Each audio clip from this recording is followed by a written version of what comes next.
Bismillahirrahmanirrahim. Ramadan adalah bulan pendidikan, kasih sayang, rahmat Allah Subhanahu wa taala.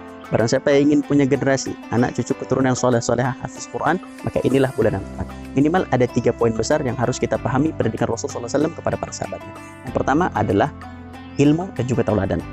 Yang kedua, berkurikulum Al-Quran dan As-Sunnah. Yang ketiga adalah kesederhanaan. Maka kita harus memastikan bahwa tempat belajar anak kita adalah tempat di mana para gurunya paham 3 konsep ini agar anak kita bisa terbantu untuk melahirkan generasi terbaik, insya Allah.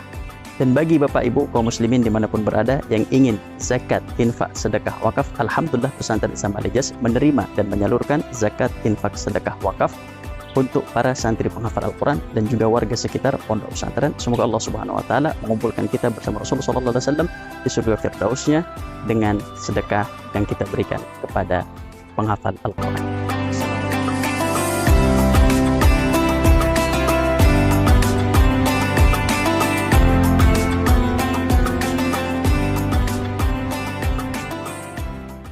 Bismillahirrahmanirrahim. Alhamdulillah, wassalatu wassalamu ala Rasulillah, amma ba'du. Ketika kita sebagai orang tua memiliki harapan, doa yang kita lantunkan kepada Allah Subhanahu wa taala dan sampai saat ini belum diijabah, maka kita perlu koreksi diri. Di antaranya adalah hadis Nabi SAW yang menceritakan tentang seorang yang mengangkat tangan kepada Allah, yamuddu yadayhi ila sama', berdoa kepada Allah. Kemudian Rasul mengatakan, wa mat'amuhu haram, wa mashrabuhu haram, wa malbasuhu haram, wa ghudhiya bil haram, fa anna yustajabu lah. Maka makanannya haram, minumannya haram, pakaiannya haram, dan ia diberi makan dari yang haram, maka bagaimana Allah bisa mengijabah doa tersebut? Maka bagi orang tua yang doanya sampai saat ini belum diijabah Allah, ya Allah, saya ingin anak saya soleh ya Allah, tapi sampai saat ini tidak soleh. Ya Allah, saya ingin anak saya mendapatkan suami yang baik ya Allah, menantu yang baik ya Allah, sampai saat ini pun belum Allah ijabah, maka periksa harta yang diberikan kepada keluarga.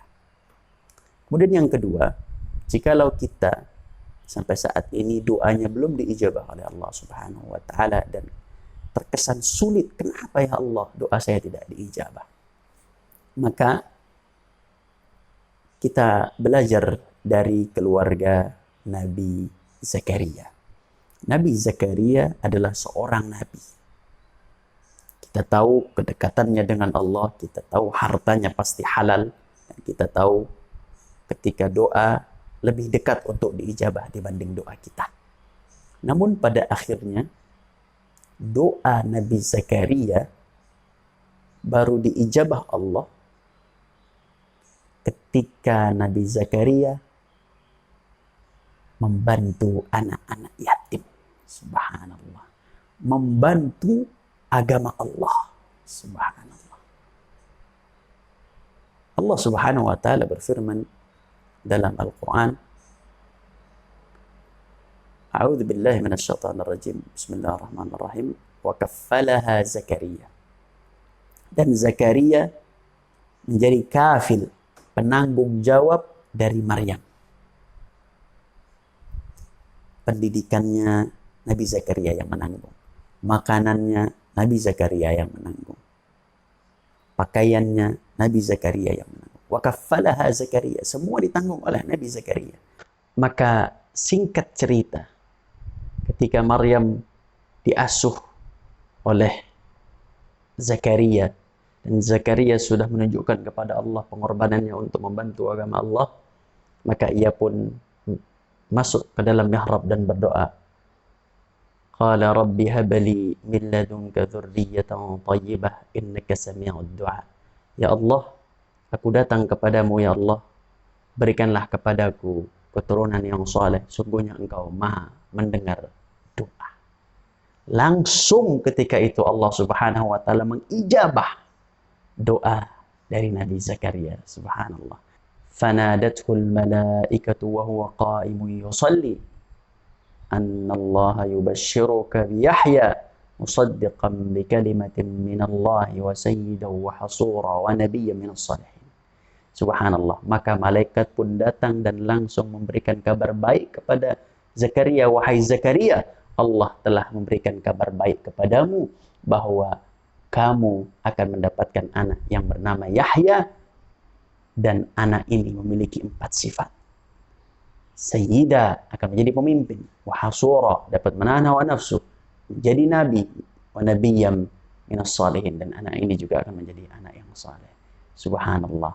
Ternyata Bapak dan Ibuku, poin kedua ini penting. Jikalau kita masih berkelumit dengan doa yang belum diijabah oleh Allah, maka niatkan mulai detik ini, mulai hari ini, kita membantu agama Allah dan kita peduli dengan agama Allah Subhanahu wa ta'ala. Kita bantu mereka yang semua bergerak di agama Allah, bantu anak-anak yatim, bantu anak-anak duafa, bantu para dewan guru, para asatidah yang mendidik mereka. Bantu agama Allah ini dan peduli dengan agama Allah, insya Allah Allah akan ijabah doa kita sebagaimana Allah mengijabah doa Nabi Zakaria setelah ia menanggung pendidikan, makanan, dan keperluan dari Maryam. Insyaallah. Amin. Amin ya rabbal alamin. Aku qouli hadza wa astaghfirullah. Assalamualaikum warahmatullahi wabarakatuh.